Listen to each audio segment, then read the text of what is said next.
it, guys. It only took me 35 years, but I finally beat the original Super Mario Brothers.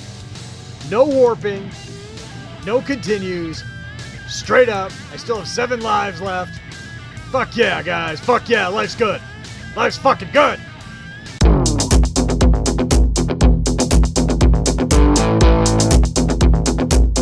Knickknack's Plastic Planet.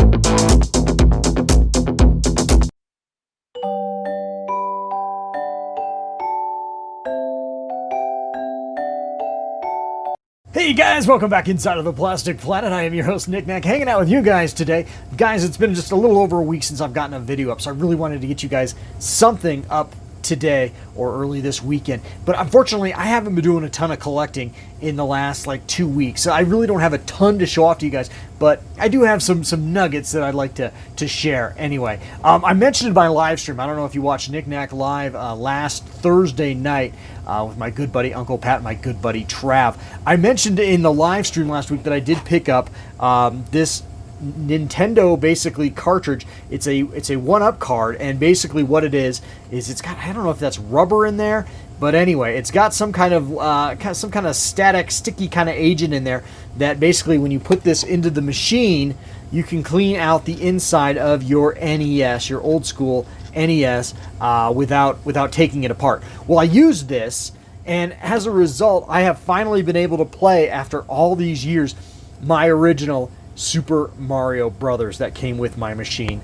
right back there. So really excited. As you guys can see, I finally beat the goddamn thing. I've never actually beat it without warping or without continuing ever in my life. I beat it a few times, doing the warp zones and all that shit, but never beat it just sitting down and just going through the whole damn game.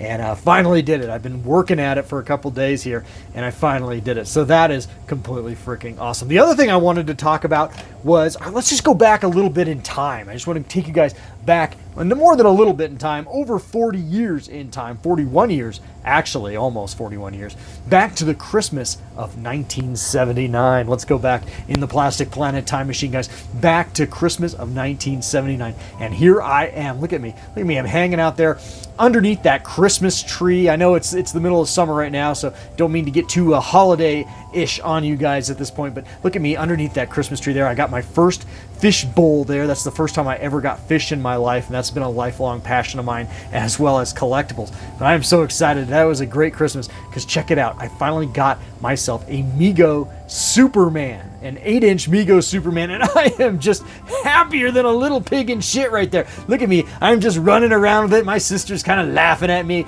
He's flying around in my head. I mean, there is no better euphoria than the imagination of a little 4-year-old playing with a Mego superhero. And Mego Superman is especially special for me, because Superman has always been my very, very favorite superhero all my life.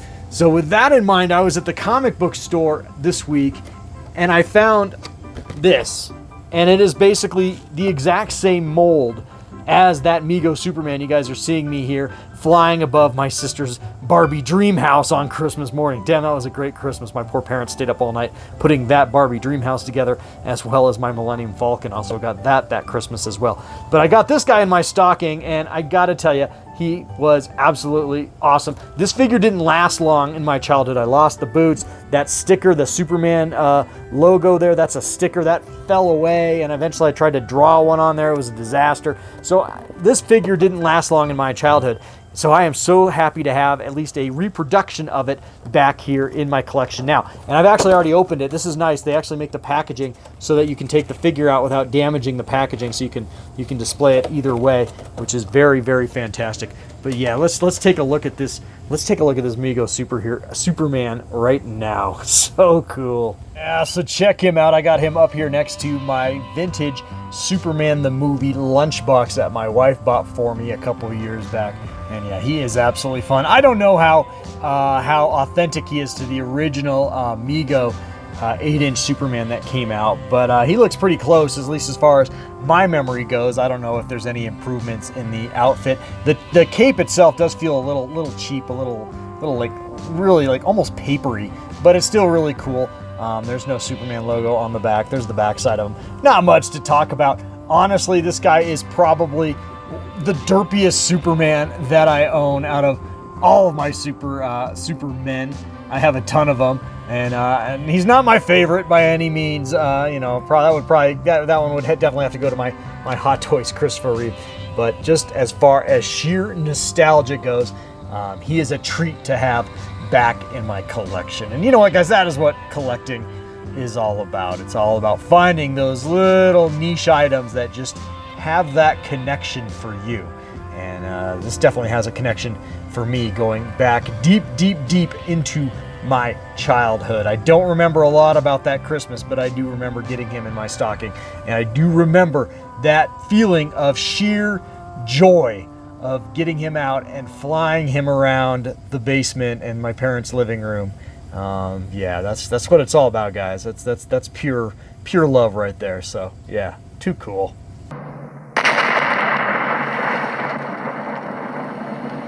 Alrighty, guys, one other thing I picked up in the last couple weeks. This is a Dilophosaurus from the Dino Rivals assortment of Jurassic World toys. Really love that line, as you guys know. And this is a nice addition to my collection. Nice little theropod action there. This Dilophosaurus. Love the crest on his head. That big ass crest. He looks like he's just coming into sexual maturity here. Just like Asshole Fish. Look at his big crest on his head. Yeah, he's starting to bite. He's turning into a real asshole, and I bet Dilophosaurus is a big asshole too. He also has some really cool noises. Yeah,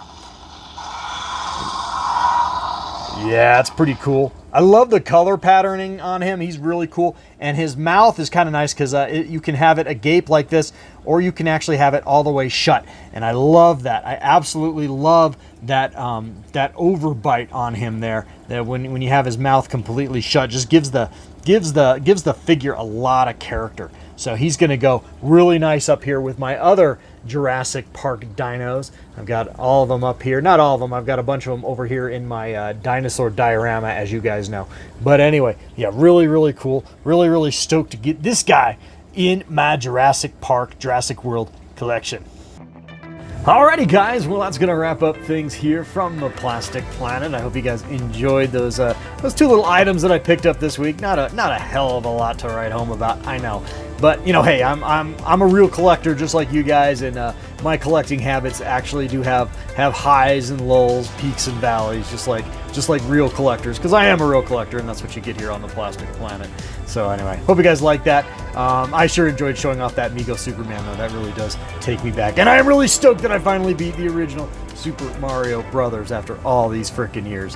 That's just absolutely awesome to finally get this guy, this pelt on my wall, so to speak. I love retro gaming, guys. I never said I was any good at it, though, so that was a feat. Really excited. All right, guys, like I said, it's going to wrap things up here on the Plastic Planet. Please like, share, comment. Please do subscribe, guys. And remember, life is oh so very short, so get out there and feel it. Feel it with some plastic crap. All right, guys, till next time. Later. Love ya. Bye.